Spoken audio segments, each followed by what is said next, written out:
bet it does. I did go give Mom a hug, so she was happy. Oh yeah, that makes her happy. Yeah. So sometimes you seconds for a minute, right?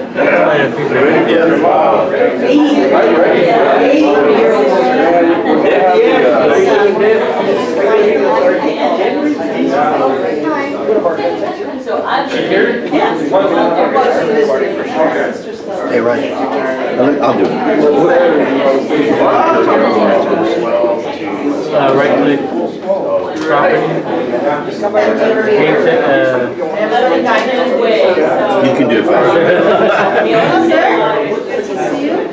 Oh, okay.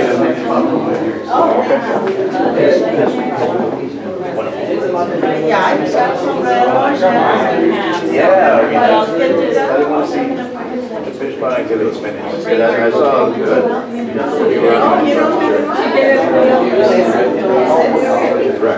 Here? We should have heard about what we're doing by the pit.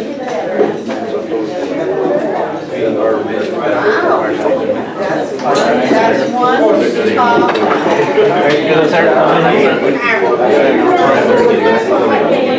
If I tell you now, you're gonna be like, you don't want to. Thank you. Hello, sir. How are you? Doing all right? Henry, how are you? Yeah, it's okay. Doing okay. It's going a lot better. Me dice Sabrina, so let me find you. Thank you, ma'am. He's been with us. Appreciate it. Yeah, just He's been with us for 2 days. I think we're maybe tired of us. No, she did wonderful. Yeah.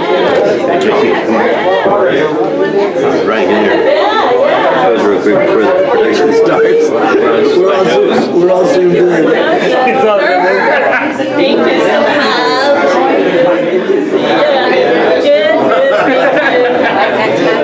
Sorry, could you stop blocking the camera view, please?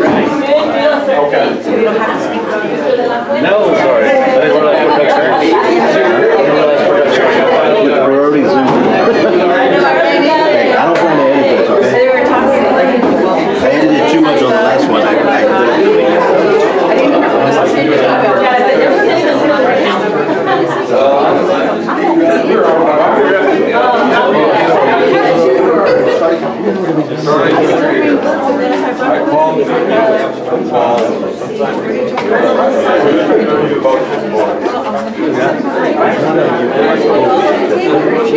You know what? I'll sing it right back to the park. That's what I was on my way to.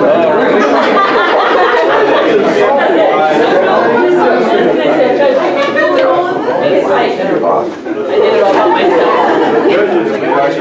Yes, he is. Apparently, I'm not discrimination.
Charging taxes, you know? Bring them out of the...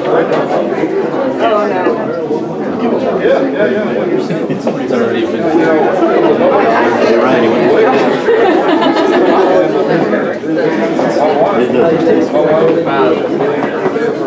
How you doing?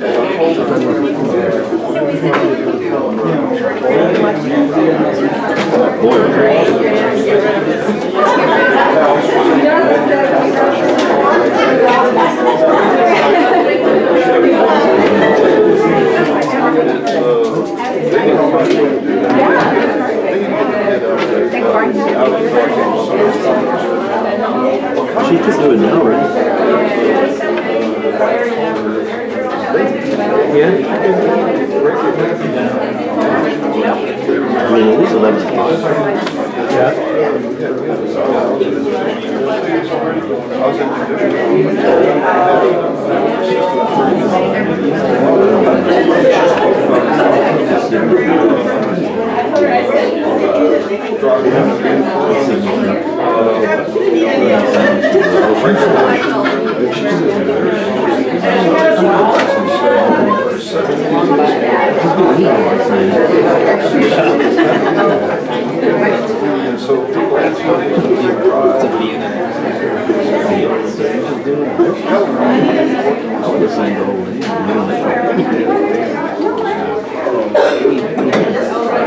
I know that nobody's trying to step up and take the hit. I say we got to realize that's what's out there.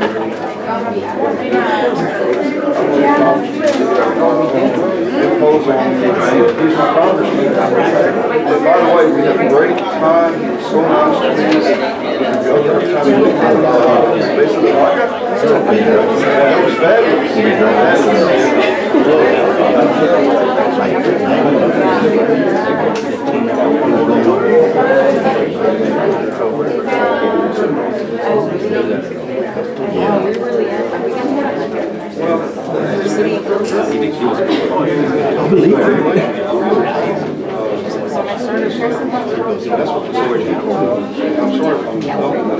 The library itself is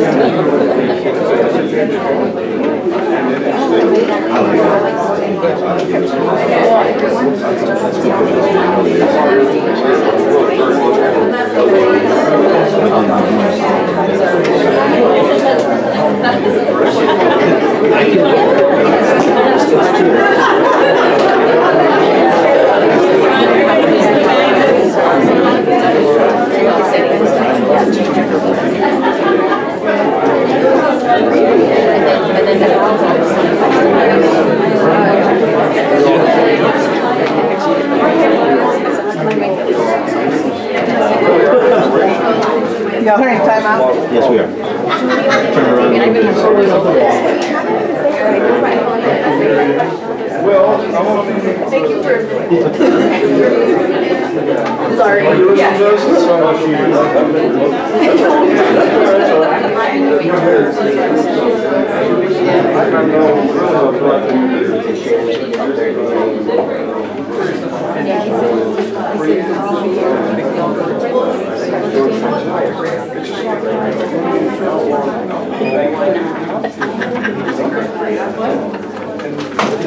What did you want to share? See, they should take this.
Make it go down a little bit, but then later tell her to stick around until the start. It should start in another 5 minutes.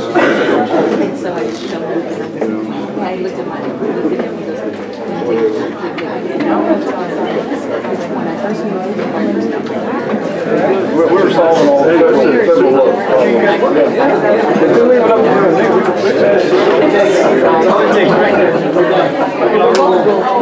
Getting close. We'll check it out.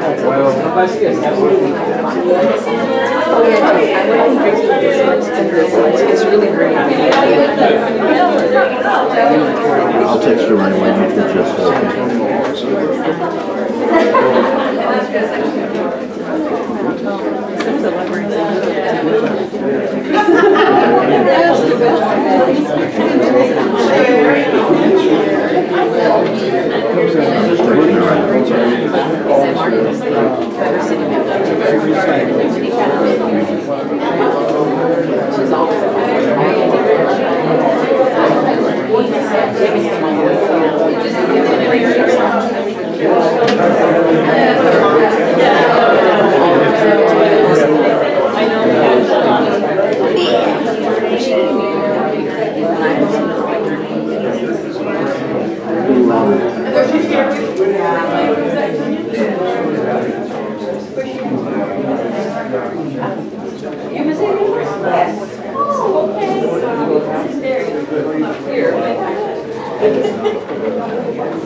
Good morning, everyone.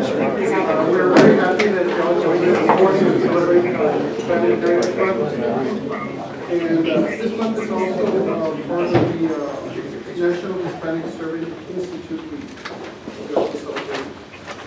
We're gathered here today to listen to some of the stories, some of our citizens that, the contributions that they've made to the community here in Pleasanton and some from surrounding areas. So we want to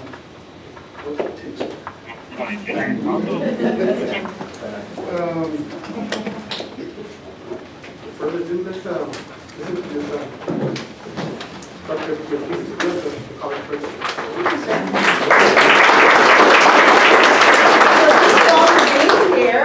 I'll share a little bit of my contribution to the CBC. I am the first female and the first Hispanic to serve as college president.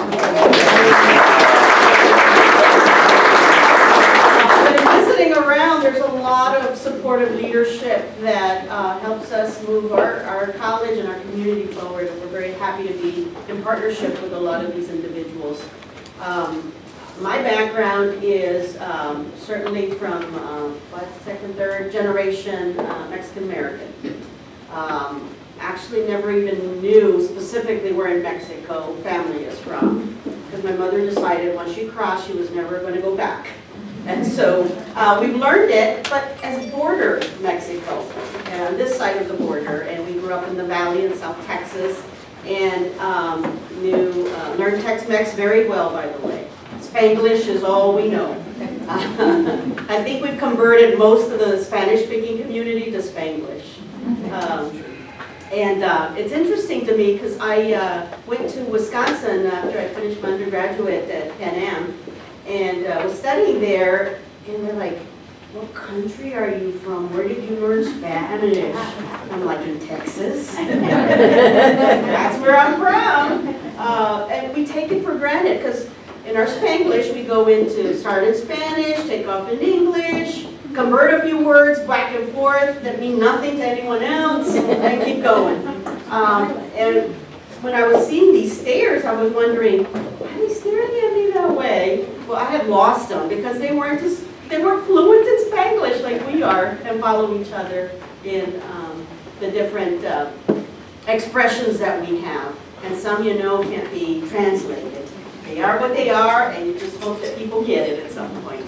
But it awakened me to the privileges and opportunities of growing up in a diverse community. A community that taught things that weren't common in the history books, in the social studies, and brought that forward. And that's what college did for me as well. It expanded that learning in taking pride in it and having love for all the lessons that we can learn from all the different cultures.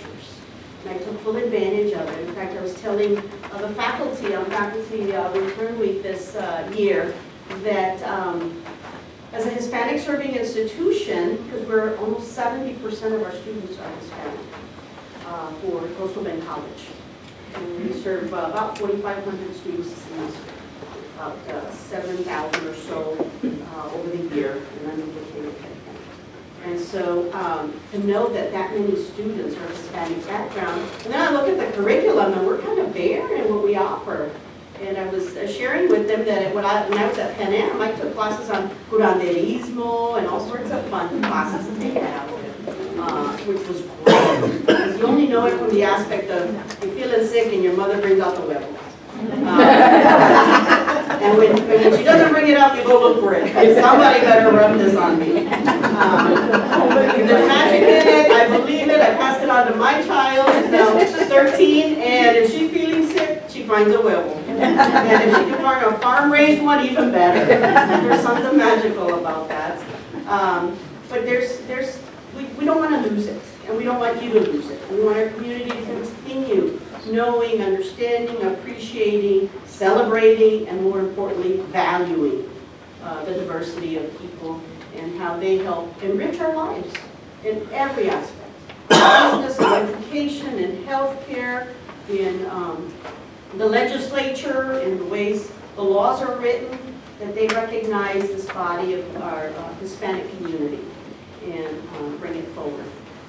In my current role as college president, I get to serve on the Hispanic Association of Colleges and Universities, and we have almost 500 member institutions, colleges and universities, private and public, 2-year and 4-year, across the country. Actually, it's international. We have a lot of international colleges that participate as well now.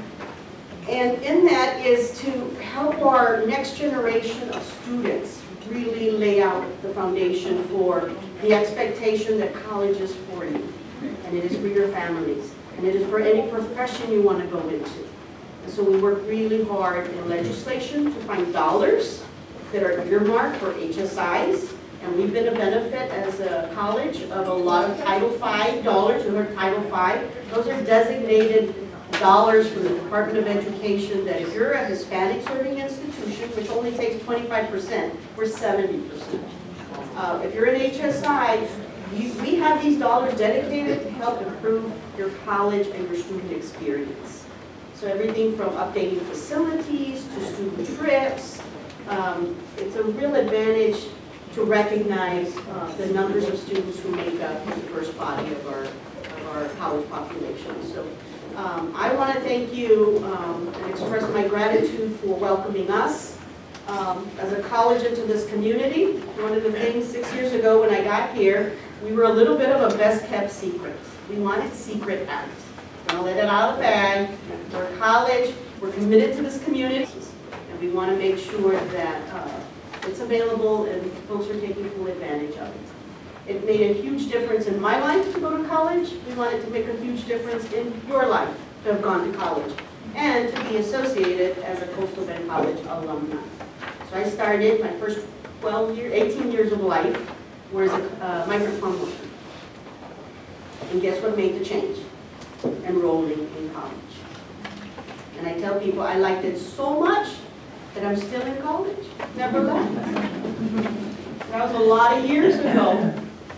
And my love and my interest and why I wake up every day amongst the challenges and everything that we do is because my job is to keep the doors open for you to continue your education and your studies so that you can go out and do exactly what you love to do and do it exceptionally well, that people are fighting over you because you're recognized for the work that you're doing. And like, do you become great at it?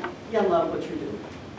So I'm very excited that we have partnered with our community to show you the diversity of talent that exists in this community. I heard a sneak peek of some of the stories. I hope they embellish even more because they're really good to start with. I was pretty fascinated, and that's because I think I know a lot of the stories already. There's so much more. So stay perked up. I'm sure they're going to be interested in questions, but it's going to field questions, yeah. Field questions and engage. Because to me, the true college experience, I love classes, I love my faculty, but nothing like participating in the extracurricular opportunities that college provides. And this is one of those. And we brought a lot of talent to you today, thanks to Mr. Benito Tamez, who was knocking on every door. I think the most recognized person in Pleasanton is that guy. Everybody knows him. And we're glad he's on our corner supporting Coastal Bend College. So again, without further ado, I know that State Representative Ian was scheduled to speak. We will plug him in as soon as he gets here. He's not here yet. I think he's en route somewhere. He's a rancher. He might have gotten distracted. A lot of ranching between here and wherever he came from this morning. But I'm going to go forward and introduce Ms. Janice, Dean Garcia, who's going to introduce our speaker, Janice Gonzalez. That's fine. Thank you, welcome. Thank you for being here. I'd like to take a moment to recognize some people that are in the room. Judge Hurley, thank you, sir, for being with us today. Chief Sanchez, for Pleasanton Police Department. Mr. Gilbert de la Fuente from Henry Cuellar, Representative Henry Cuellar's office. Librarian somewhere in here. I know I saw her, Ms. Dorothy. Thank you so much. We have the newly new superintendent for Protida ISD, and I'm sorry for you. I'm Mr. Carrillo. Dr. Carrillo. Camarillo. Thank you. And again, everybody else, we have some representatives from Lions Club that they're supposed to be coming later, and they'll probably be here just in time for lunch. But thank you, Mr. Bruce and Ms. Martha, for being here with us. Our college here, and several emails went out and said, go to Coastal Bend. We need to go support Julia Coastal Bend. So thank you for being here. And of course, our students, thank you all so much for being here. I'd like to introduce Ms. Janice Gonzalez, who's our first speaker. Ms. Janice Gonzalez is the founder and owner of the EMC Strategy Group, LLC. Her family is from Chile, which is a little bit different than Mexico. And so we thought this would be a great speaker to bring in. And she is first in her family to be born in the U.S. And she's married to Ernie Gonzalez and has 3 children. And so without further ado, Ms. Janice.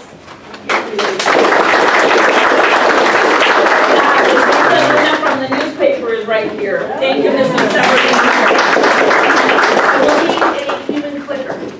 So because I have something on the screen, I think I need to walk in there. Yes. Okay. Yes. I think it's, all you have to do is open it up on the, oh, excellent. I can do the human too.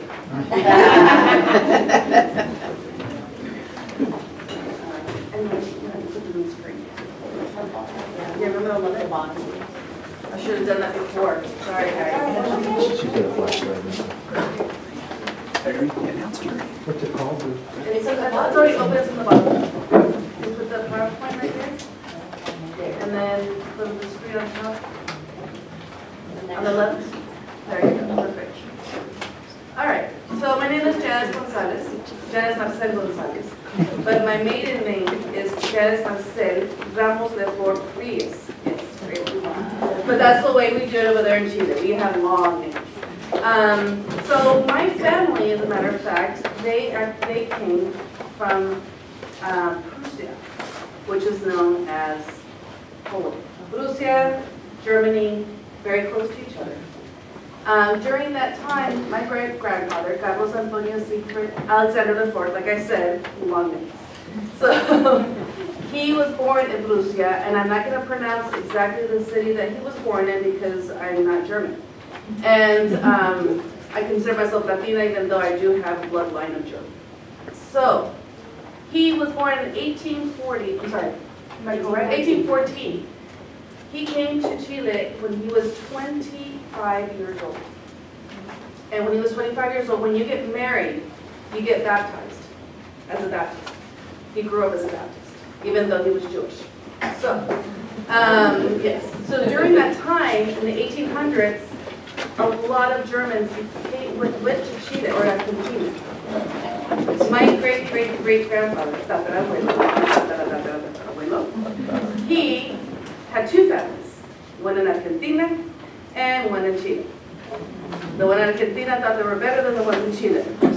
So, with that, my grandfather, I know more about my mother's side of the family, by the way, than I do my father's side. There's two levels of classism in Chile back in the day, and either you were rich or you were poor. It was a communist country at one time. And during when my mother was raised as a child, it was identity. And this is my grandfather and my grandmother.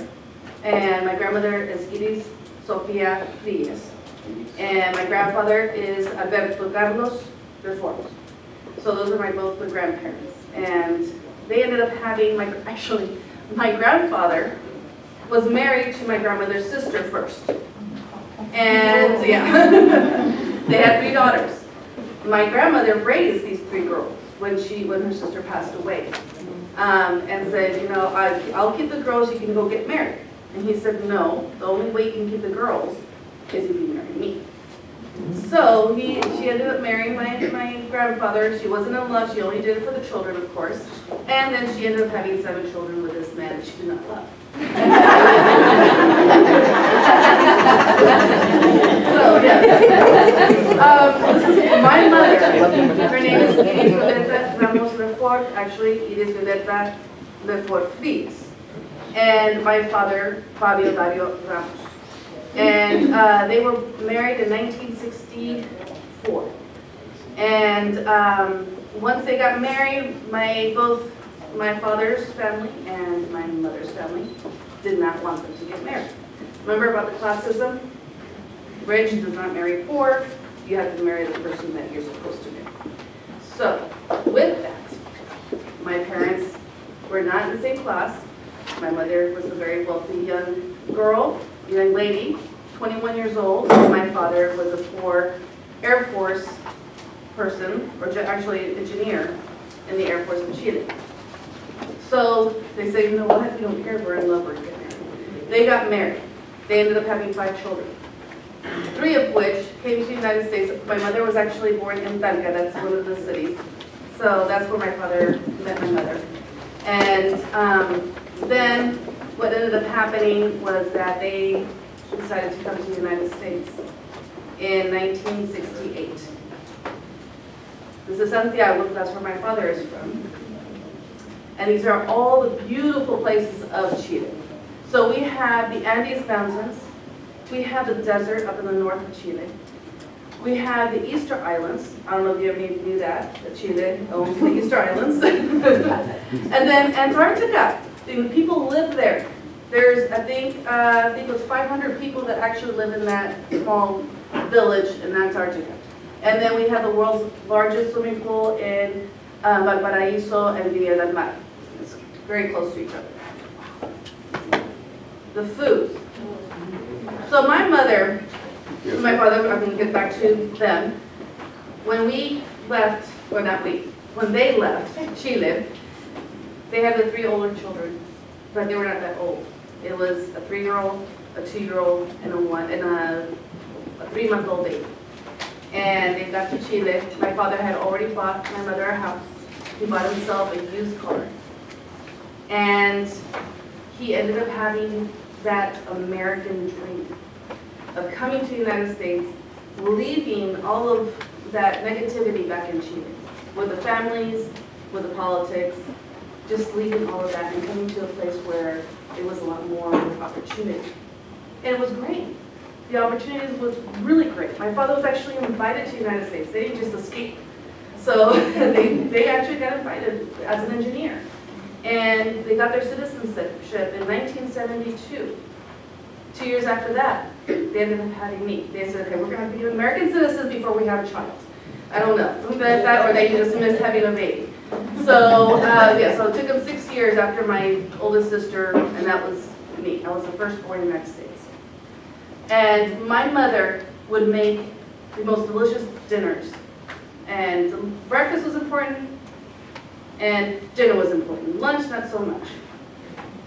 We would have caldo, which I think it's a very universal thing. Everybody has caldo, which is your soup and your meats and your vegetables, a lot of vegetables. That one on the right-hand corner is called pastel de choclo. The pastel de choclo, and you guys are going to laugh. What do you think choclo means? To you, to your own ear, since... No, it's actually it is corn. In Chile, it's a choclo. In Mexico, it's elote. So choclo is actually corn. So it's squished corn, and it's salty and sweet. So you have the sweetness of the corn, but you also have the saltiness of the meat that's underneath it. And then you have empanadas, which I made and I have back there. Okay, it took me 2 hours. It takes about 2 hours to make, but it's worth it. So inside these empanadas is ground beef, raisins, black olive, and a small piece of hard-boiled egg. I know it sounds kind of gross, but it's actually really good. It's delicious. So I really recommend you taste it. They're mini little empanadas. If you don't like it, you're not offended. My middle son, he does not like Chilean food at all. He said, Mom, what are these? I said, they're empanadas. You know these? He's like, oh, but they have raisins. I go, try it. He ate one. He's like, oh my God, this is so good. Can I have another one? Sure. He ate 3. So, I mean, the one picky kid ended up eating my empanadas. And as I mentioned to the doctor, that we have hamburgers, but the hamburgers over there are not actual burgers like you have here, the ground beef hamburgers, because it's a very big German influence over there, and so hamburger did come from Germany. It's actually ham. Nice thick slices of ham, and a lot of bread. We eat a lot of bread in Chile. And then we have what's called completos. And the completos, you see that long, looks like a canoe? Okay, completos is a hot dog. But it's with a longer bread, and it's not an actual hot dog, it's sausage. Like I said, a lot of jerk. Right. A lot of tomato and onions, and we eat a lot of vegetables, but the meat for us, beef, is big. My favorite. Besides the food, you have to have a little alcohol. So, wine is huge. Summer, spring, winter, fall, doesn't matter. You have your wine. And the Chilean wine, Chile is very well known for its wine and for its pisco. Pisco is more for the winter. You sip that and it warms you up. And the winters over there in Chile are not very friendly, unless you live in the northern part of Chile, which is the desert. And a lot of people didn't know this, but in 1800, when the Germans came, they introduced this to beer. And so beer is a big thing. So those are the 3 things that we are very well known in Chile is our wine, our pisco, and beer. Our economy. The economy in Chile is very, very wealthy. And now I'm talking about people. It's about the minerals that we produce. Copper is huge, especially the exporting to the United States. Copper is something that the United States actually takes in a lot from Chile. And not only that, and I didn't put the picture up there, but grapes and vegetables and actually fruits. If you go to Walmart at H-E-B, look at the small little label. Where is it coming from? You'll see it's from Chile or California. So, yeah, they're always competing with one another. So that's, the minerals that we have is exceptional. I mean, people want to do business in Chile, manufacturing companies. They go over there to work those mines, and they make a lot of money, and they bring it over to the United States. So, we have a lot of culture. Besides our food and our alcohol and the minerals and the fruits and family, of course, we have great writers. People who actually gotten the Nobel Prize. Pablo Neruda and Gabriela.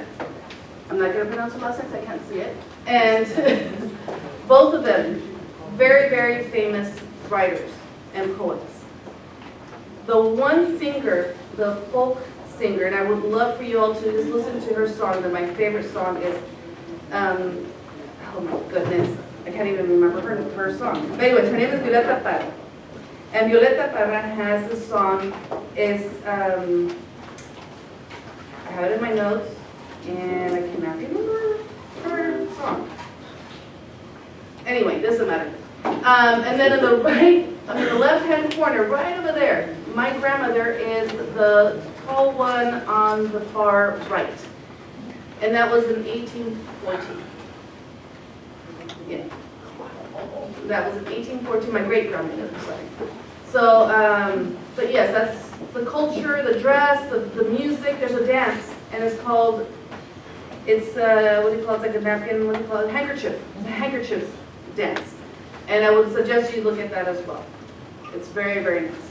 Now, of course, in every part of America, you have your Native Americans. In Chile, it's the oh my gosh, Mapuches. The Mapuches. Now, the Mapuches and the Chileans are very, very close. At one time, of course, in any history, there's been some bad things that happened. And when the Germans did come to Chile, they took a lot of their land away. Not the Spaniards, but the Germans in 1800. So there's a lot of conflict. And if you look at some of the history about this location, Baviera, it's kind of sad in a way, because that little town or city, they actually wanted to make Chile into a communist Nazi country. And they almost succeeded. They almost succeeded when Allende was president. Now, unfortunately, he did get assassinated, which was the wrong way to do it. We ended up having Pinochet. My parents left right before Pinochet came into office in 1973 is when Allende was assassinated. But all that bad history made Chile even stronger because the people of Chile made those changes. They changed everything, the dynamic of everything for the Chilean people. Now, Chile is one of the best South American countries that has done very, very well for themselves because of the people. And also, you have a lot of American companies that have gone to Chile and helped that out too. So that's even better, right? So, do not get Chile confused, the flag, the Texas flag, please. The Chilean flag is actually 20 years older than the Texas flag. I have seen the Chilean flag flown, by the way, here in Texas. And so, and a lot of people, if you don't know this, if they will do texting and they put, oh, we're Texas, oh, they have a little flag with the emoji. It's actually Chile. It's not the Texas emoji. But I want to say a little few things to the students that are here. Be proud of where you're from. Try to dig into your ancestry. try to find out where you're from. A lot of the stuff that I know about my ancestors, it wasn't because of my cousins that looked into everything and then they shared it with me. I would have known. So I want you all to really look into your ancestry, be proud of who you are and where you come from. Because you never know, your children and your grandchildren will be able to speak to you about what, I mean, not speak to you, but speak to their children about where you came from and how you struggled and all the things that you've done to provide a good life for them. My parents struggled in the United States, but they built a beautiful life for us. Now they have 5 children, 13 grandchildren, and 4 great-grandchildren. And so if it wasn't for them, we wouldn't have our roots here in the United States. But we never forget where we're from. So don't forget that, and go to college. And I'm glad that you guys are here. Don't stop, because you have a future. Thank you.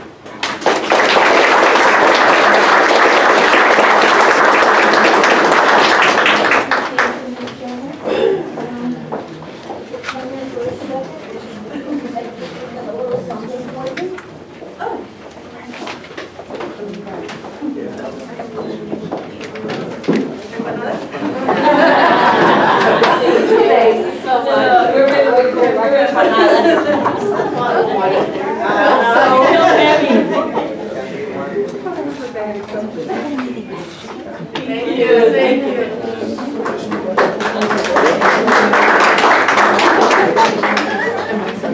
So next we have our city manager. Manager Lamar, who is the city manager of the city of Pleasanton. And everybody's got one of the agendas. The bios are in there, so we won't waste a lot of time going through the bios. We'll just go ahead and come on over, sir.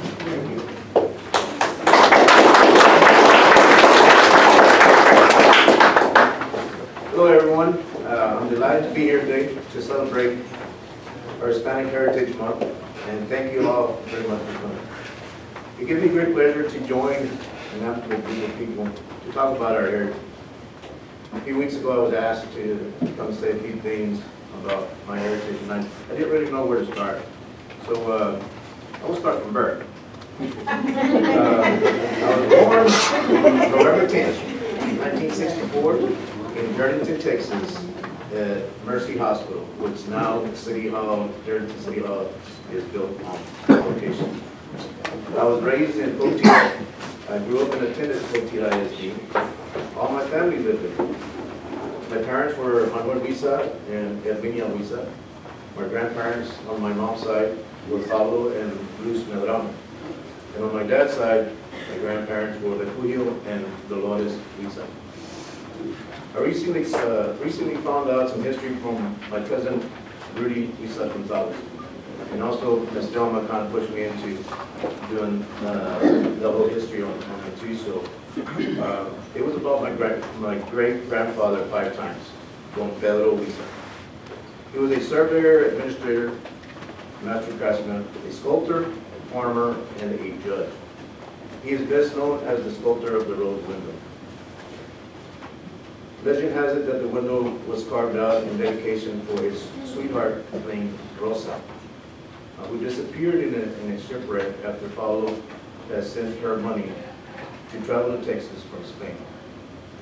It can currently be seen at the Mission Church and has been there since 1777. Don Pedro was born in Aguascalientes, New Spain, Mexico, around 1740. Don Pedro had 7 children. My family descended from his second eldest son, which was Jose Antonio Pedro Huiza. The family throughout the decades moved and settled south of San Antonio, around Las Gallinas, which is an area located just northeast of Liming, and down to Cotija, Pleasanton, Darlington, and Charlotte. When I first found out about my Huiza descendants, I was both excited and proud to know how deep my roots were in San Antonio and in South Texas. Then I have my Medrano side of the family. I don't know too much about their history, but I have the memories of my grandmother Chita and her gallineros, which were the chicken coops, and And the gardens that we call Las Moras, which was a shaded area of mulberry trees, where they used to gather and talk and catch up on the latest town gossip and politics. My grandmother once in a while would make me catch a chicken for her to make the caldo and the caldo de pollo with dumplings, and don't forget the fresh tortillas. I mean, that was something that we always did. She always cooked for us. Those were hard times, but we got by.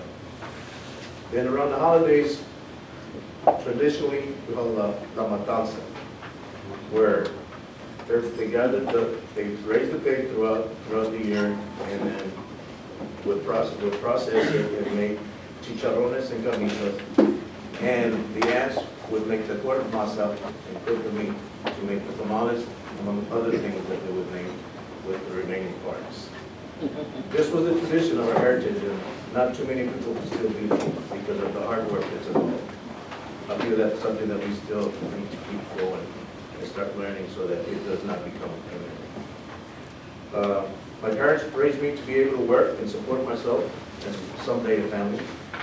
Every summer she would get me a job working in the fields. Those were our part-time jobs back in the day. Picking vegetables, cutting weeds from the crops in season. I quickly knew that was not the kind of work that I wanted to do. This pushed me to stay in school and graduate so I could get a good job. That's all I was expecting. They knew they couldn't afford to send me to college, but during my junior and senior year, I had a building trades teacher by the name of Mr. Gene Green. He had taken us on a field trip to the St. Philip's College for a tour of the college. And he took us to the financial aid office. This tour was the direction that some of us needed on how to go to college if you had financial hardships. I graduated in 1983. I applied in San Antonio College and I received financial help to attend. I attended for 2.5 years. I studied construction technology. I then got married, had kids, struggled financially, so I started working. I worked construction for a few years, and between jobs, I was hired for the city of Oti. This was the beginning of my municipal career in 1988. I was hired at an entry-level position at the wastewater plant. I was there until 1990 when I found a better paying position here in Pleasanton. I started working in the city of Pleasanton in September 1990, the Tuesday after Labor Day. Through the city of Pleasanton, I continued my education. I attended several classes from Texas A&M Engineering Extension Service, got certified both water and sewer. I completed the necessary classes that I needed. I took multiple exams, received certifications in both water and sewer. In 1993, I was promoted to the wastewater plant superintendent position. I was there for 18 years in that position. I oversaw 2 major wastewater plant expansions, a regional sewer line project, and completed a 5-year sewer system evaluation that completely stopped all our sewer system overflows that were going on at that time.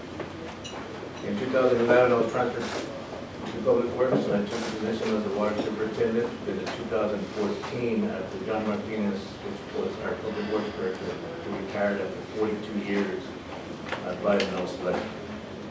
I held this position for 2 years, and in 2015, I began taking courses at Texas State University to be certified as a public manager. In June 2016, I received my certification along with our chief, Ronald Sanchez.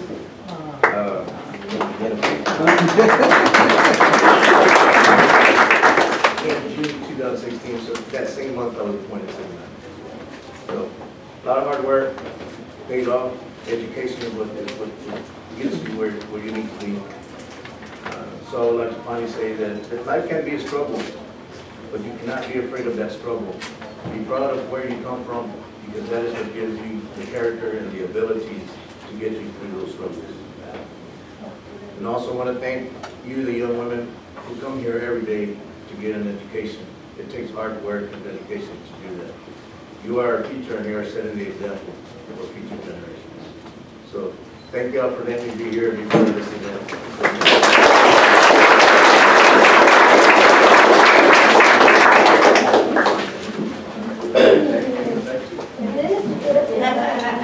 Only 30 bags.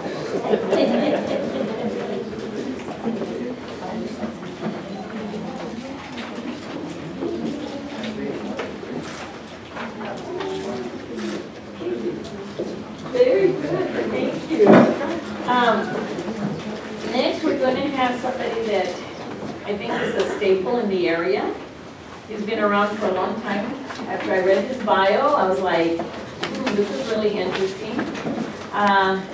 He graduated from Pleasanton High School in 1964 and then went into the service, into the Army in 1965 and did a career out of the service. And we're really honored to have Mr. Mike Lambadia.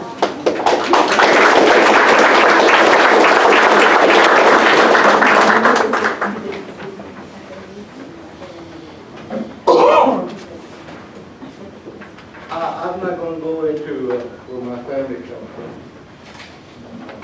Well, all our Hispanic come from Poteet and Durban.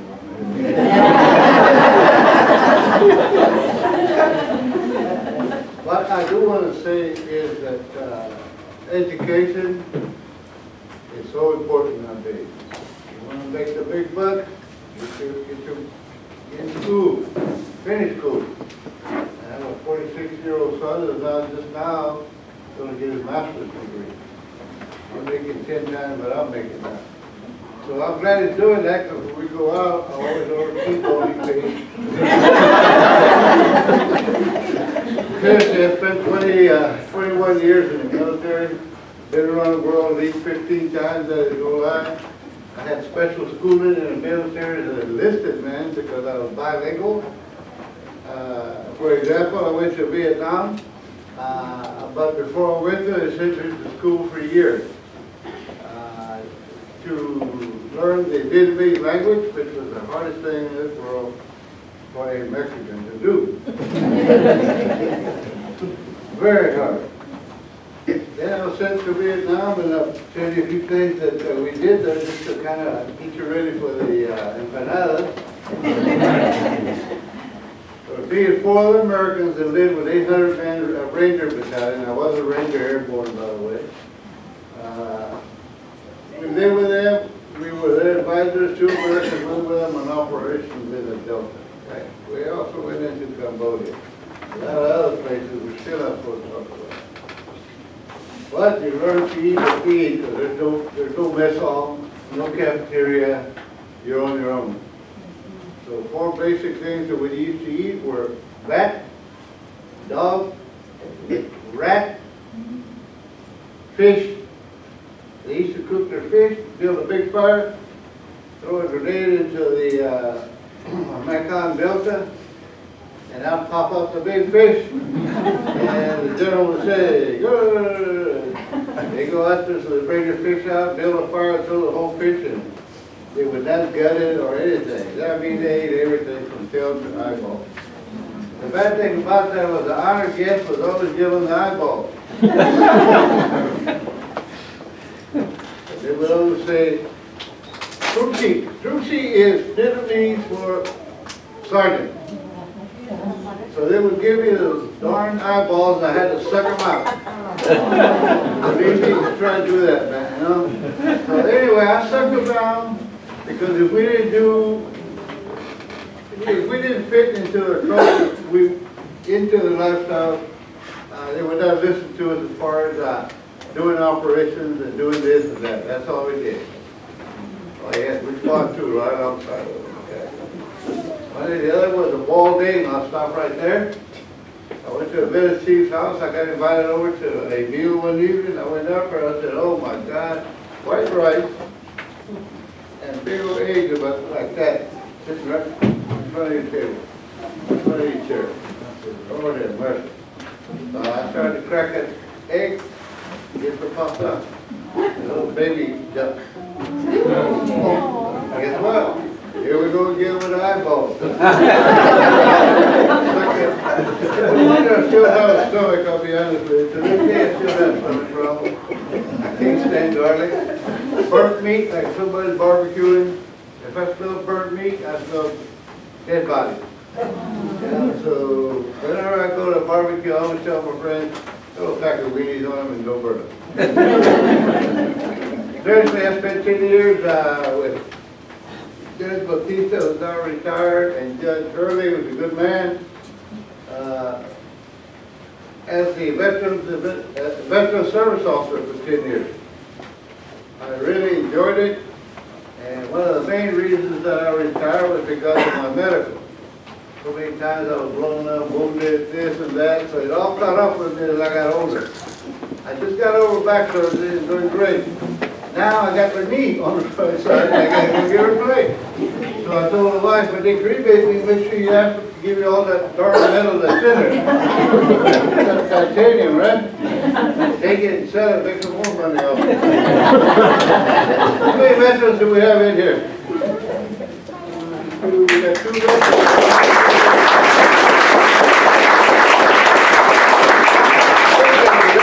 If you know any friends in school, and I know you do, that are veterans, they don't have to be in combat. They can go in and serve 3 years at Fort 7, come back, get out. They're still getting a lot of benefit. That's a mistake that a lot of people make.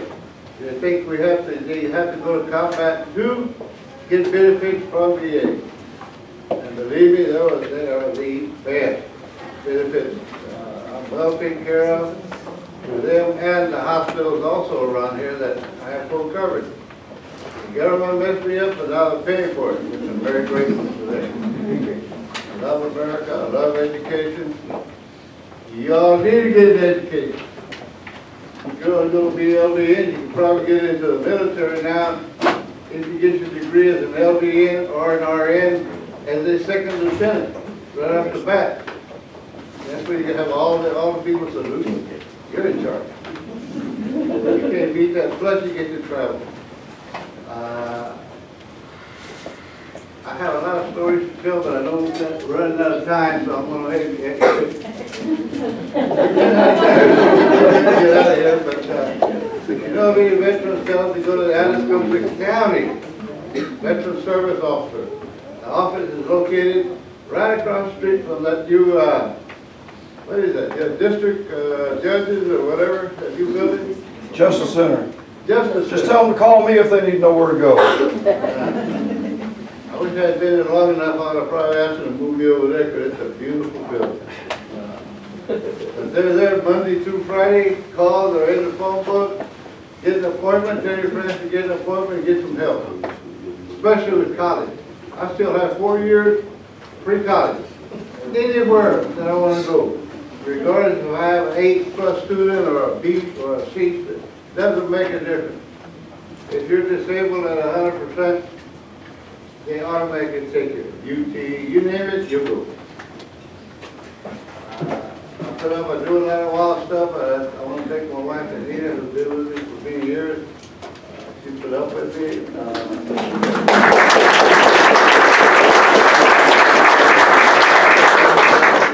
And all I can say is, please stay in school. I have to wait. Make that money, girl.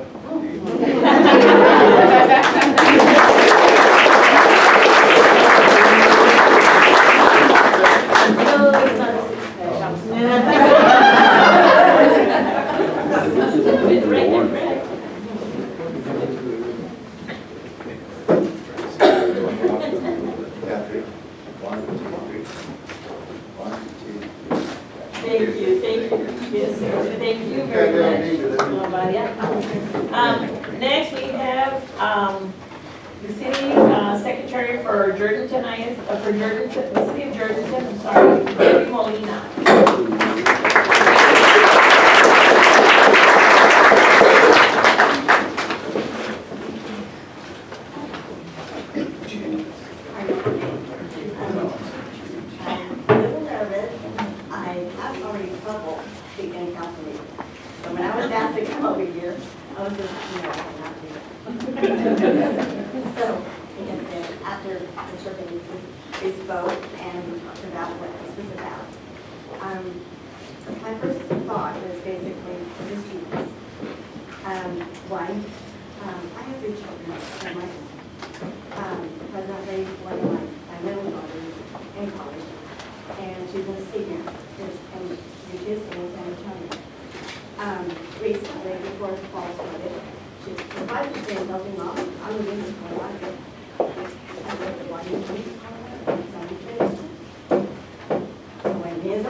Hispanic, did not want to let go of my baby. She's 23 years old, and she had gotten scholarships. today we have students that in the medical field. And she is also trying to be a physical therapist. So she found basically a lot of advantages of how people get her scholarship. And she got 24, I think it was around 24 to her scholarship. And she enrolled in college. I hear from her every day.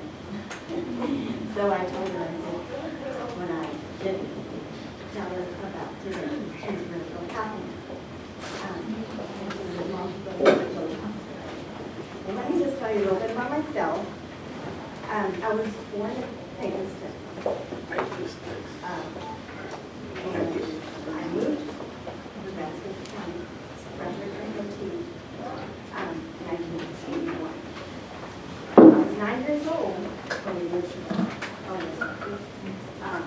my parents basically lived in Rockfield. We had working as well. We had Rockfield rows and rows, and I just don't remember holding that hole and chopping other trees that have to go around. So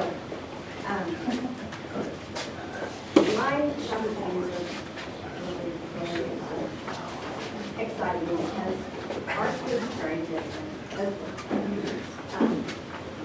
Texas is known as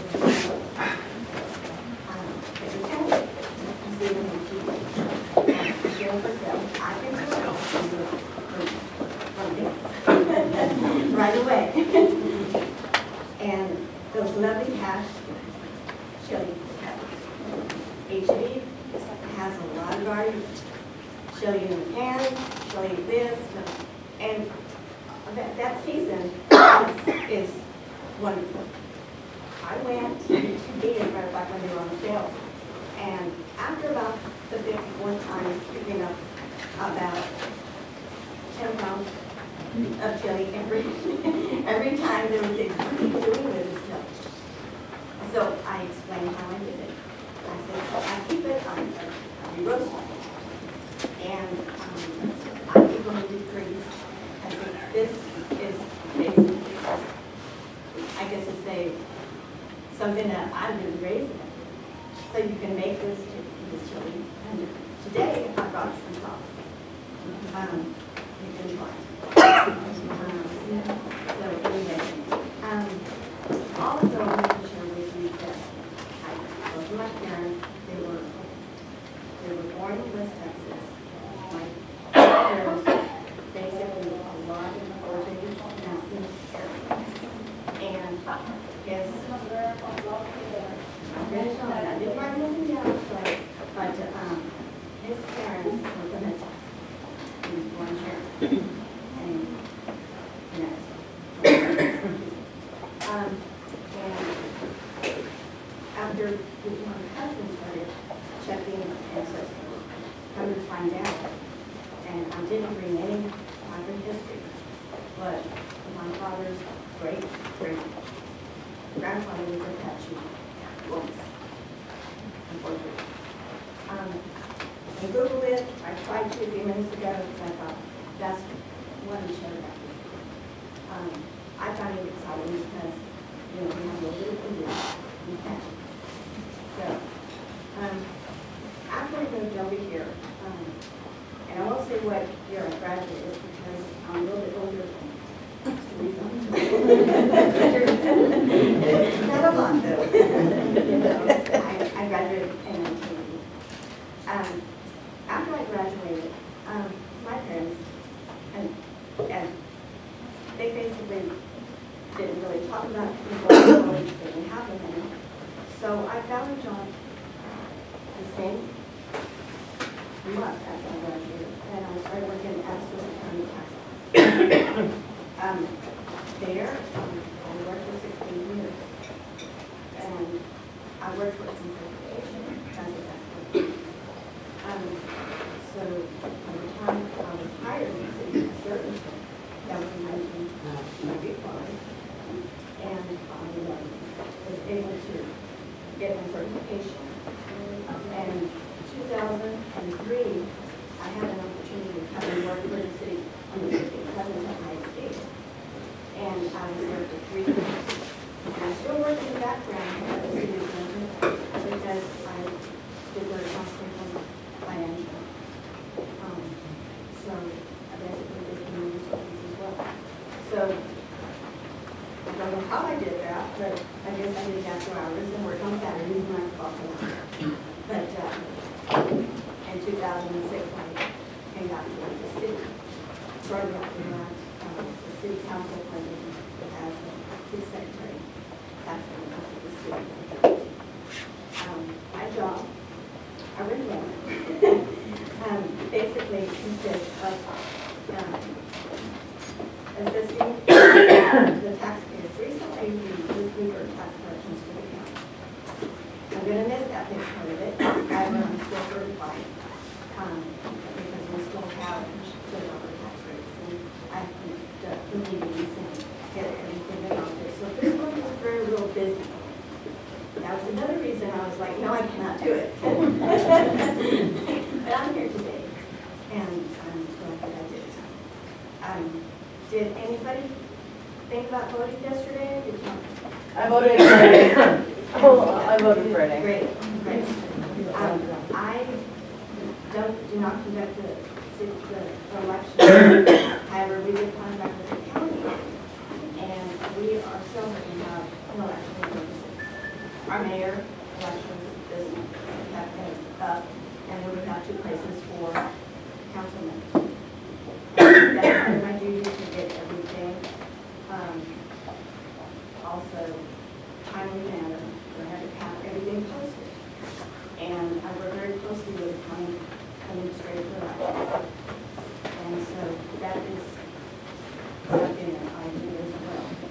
I do public records as well, the records that consists of basically just, if we ever have Google the Attorney General's office, there is basically a lot of videos on what they do now. Attorney General's something like, but anyway, they pretty much are told the records. And that's about it, I can tell you. They were 3 children.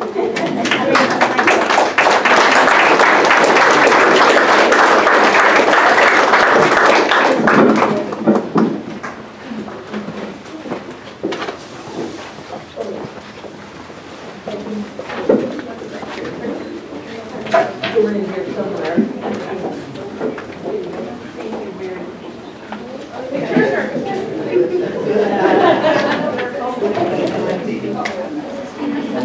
Yes, are you?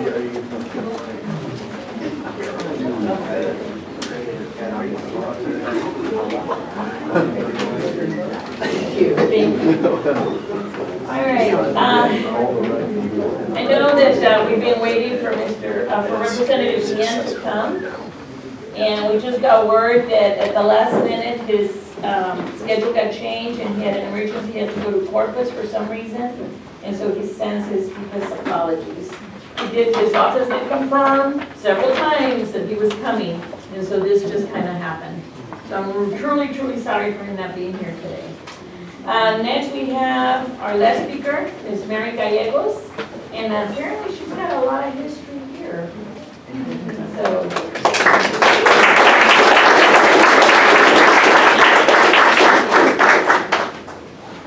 Thank you. I'm not a brave soul, I have to have notes. I admire the women that come up here and just, I have to read. Most of you know me, especially your businessmen and businesswomen, because I just sell advertising for the paper. And if y'all saw me coming, y'all would start running because you know I try to sell you an ad. First of all, I'd like to thank Mr. Benito Gomez and Dr. Espinosa for inviting me here, the staff. As we gather to recognize and then we proudly were going to share the contributions of so many to our heritage and our culture here in Texas. Being Hispanic is not a race but an ethnic distinction. They come in all races and all physical traits. Hispanic, it describes the cultures or the countries that were. Culture being the learned system of knowledge, behaviors, attitudes, beliefs, morals, values, and norms that is shared by a whole group of people. And from there come the customs and the traditions. According to Phyllis McKenzie's book, The Mexican Texans, the Spanish colonial era sowed the seeds of a distinct identity in Texas. As soon as the Spaniards arrived, the newcomers began to interact and to blend with the native people. Their descendants became the Mexican Texans of today. That's me, and that's a lot of us. I will be speaking about my Hispanic history and culture here in Atascosa County because this is where I was born and this is where I was raised. I'm the oldest of 9 children, and the traditions start there because the oldest siblings in our culture had a lot of responsibilities. In my mom's family, her oldest sister had to do with discipline. She had to do with spanking. She had to do all of that. I, thank goodness, didn't have to do that. Everyone respected her. That was good. But that's how it used to be. I just helped every time there was a new baby. There was a lot more dishes to wash, diapers to change. And I was always reminded to set a good example for my brothers and sisters. When I was a teenager, I felt like I was related to everyone in this whole area. Every time I went to a dance and asked for the cute guy, oh, ese es tu primo. Every guy I met or liked was my primo, seriously. I thought it was a plot to keep me from having boyfriends. And you know, seriously, I think it worked for a while.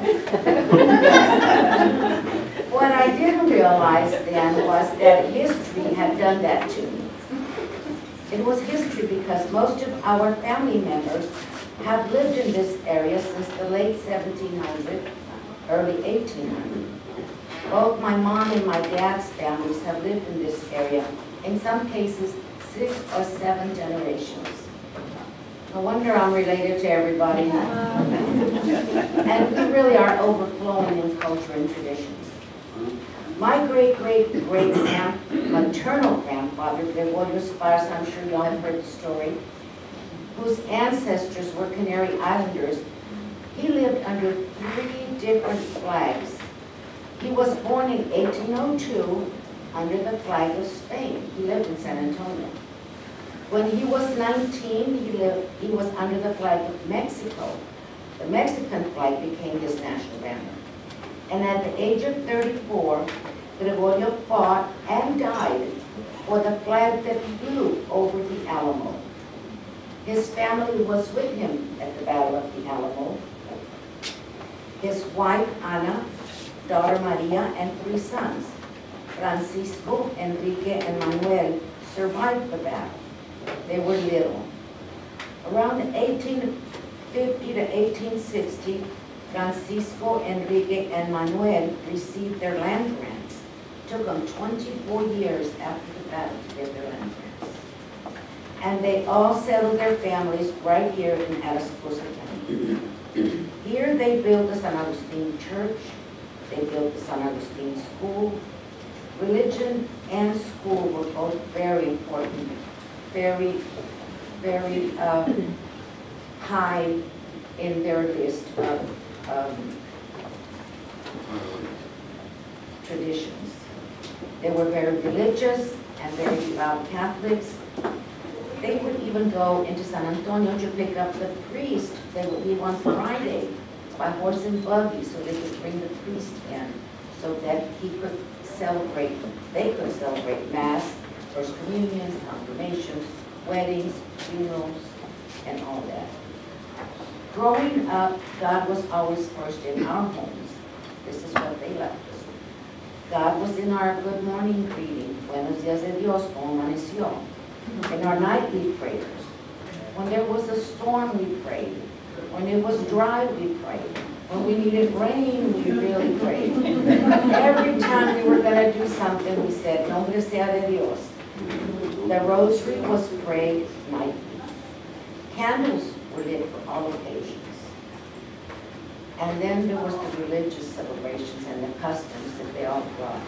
Quinceañeras, las posadas, la buena noche. What do they call that? Las noches buenas. La misa de gallo, the fasting during Semana Santa, Easter en Cascarones, el Día de los Muertos, la fiesta de la Virgen de Guadalupe, las serenatas on Mother's Day. There was always songs and music, and especially the beautiful hymns. A lot of these customs are still with us today. And then there was respect. Respect was taught and is still very important in our family. Respect for our elders, respect for our public servants, and most especially respect for each other. El saludo no te cuesta nada, they told us. Always say hello. Ándale, saluda, no seas floja. That's what they would say. In my husband's family, a saludo was even more.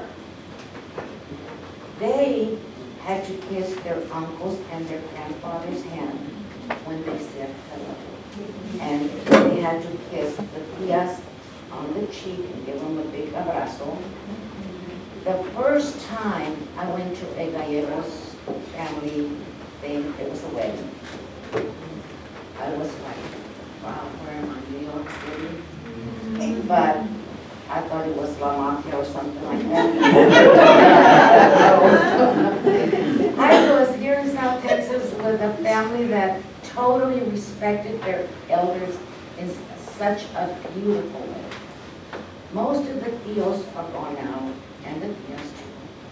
But the primos, that respect that they had, they don't kiss each other's hands, but they still have so much respect for each other because that respect, that custom came with them from the grandfathers and from their tios. So, I mean, such respect, such reverence for their elders. It was quite touching, really. I never forgot it. One custom when I was little, I remember, is having to bring a glass of water to our visitors. Did y'all ever do that? And then you had to cross your arms, and you had to wait for them to finish drinking the water, right? Some of them would take forever. And you're just standing there waiting and waiting. And something else, children were never allowed to listen to elders' pláticas. I mean, they ran you from that room. And a lot of times, that's why I think we don't know a lot of the history, because they never let us listen to gossip or anything. They would like, I'm not as bad. You know, they would just take you here and take you there, but you were never allowed to listen to the grown-ups. Hard work, I think, is another tradition. It's something we all know about. In our family, hard work is a tradition for sure. We started working very young. We were migrant workers. We worked el asadón, la pizca. I mean, our father taught us by working hard, about hard work, by example. I can remember him working 7 days a week for over 7 years without a day off or without a vacation. Because he had 9 kids to raise. And so, and this was hard labor. He always said, working never killed anyone. I tend to believe him because he lived to be 94 and he still wanted to go to work. I mean, he was like 92 years old and I would spend the night over there. We had such a hard time putting him to bed because he could barely move and you had to put his socks on for night and all this. And then around 4 o'clock in the morning, you hear something and you look up and he's coming down the hallway And he's wearing his boots, his hat, I mean, he's fully dressed. And I'm like, where are you going? And he said, I'm going to work. What are you thinking of for me in 30 minutes? You're going to be here in 30 minutes. I mean, he was ready to go work. That's how hard he worked.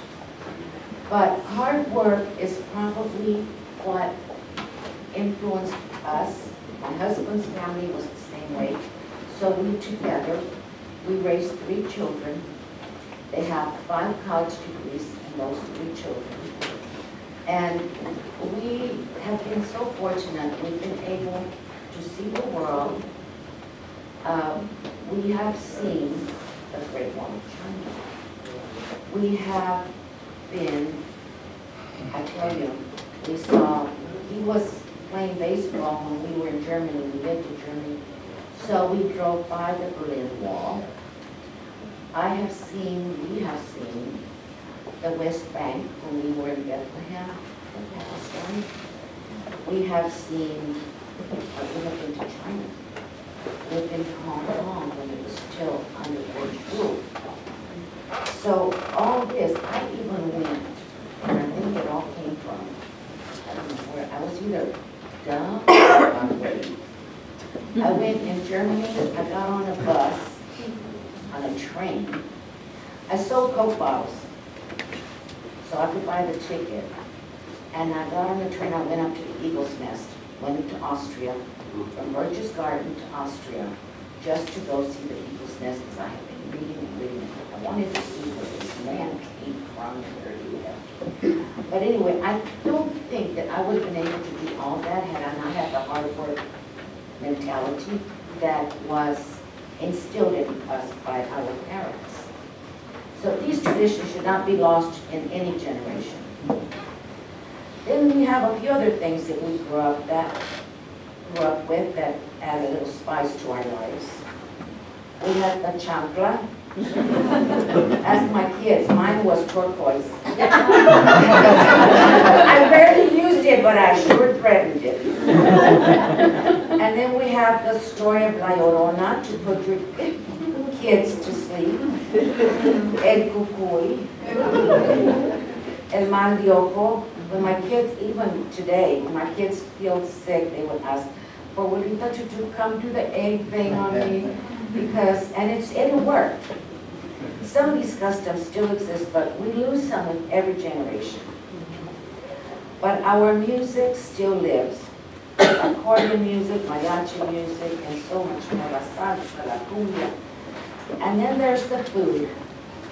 The tamales, the tamaladas, enchiladas, gorditas, pico de gallo, arroz con pollo, the beans, the guisados with lots of garlic and cominos. We just don't eat it to mine because it has garlic. And I really think that this food is more popular now more than ever. Our Hispanic culture is full of vibrant colors. The brighter color, the better. I believe that new immigrants continue to renew and re-energize our communities with their sustaining religious values, the folk medicine, the music, the language, and customs. This continuity over the decades has enriched the lives of all that are touched by the generosity and the spirit of being Hispanic. Rita Moreno said in her AARP article this month that she's the spice in this pot of stew we call America. And I believe it. I love it all. I love the praying, the singing, the dancing, the colors, and especially the language, because it is so expressive, and it can be quite colorful too. Let's all share the gift of our heritage and proudly pass it on. Thank you so much.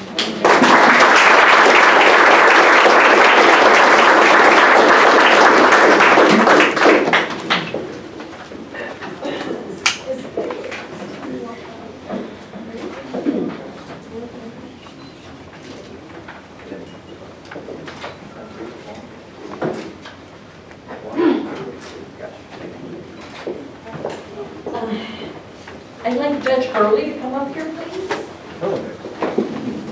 You don't have to speak, sir. That's okay. I don't want to put you on the spot at the last minute. told not to speak. When you confirmed that you were coming, and you're such a support of our college, and we're so grateful for that. Of course, expect the continued support, because I know you will have it for us, and so we got you a little something. So sweet.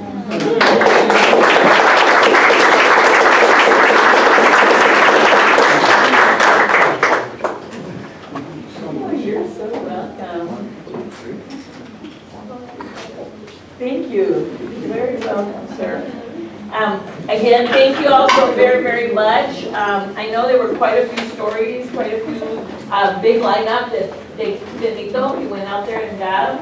Unfortunately, like I said, we had just gotten a message on Mr. Gian not being able to be here, and I know a lot of us were looking forward to that, including myself. So hopefully our next event he will make it. We're going to stay on him to make sure he makes it good for us. Next, we have a lot of food, so please don't leave without eating. We have tamales, mole, empanadas, rice, beans, you name it, we've got it. There's a room full. As you go out the door this way, the very first door to your right, the food is there.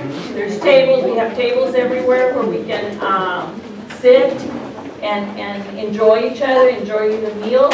And again, thank you so much for being here. We certainly appreciate it. Oh, and Benito bought a piñata, so everybody wants to hang around. We'll have a piñata out here with candies, right?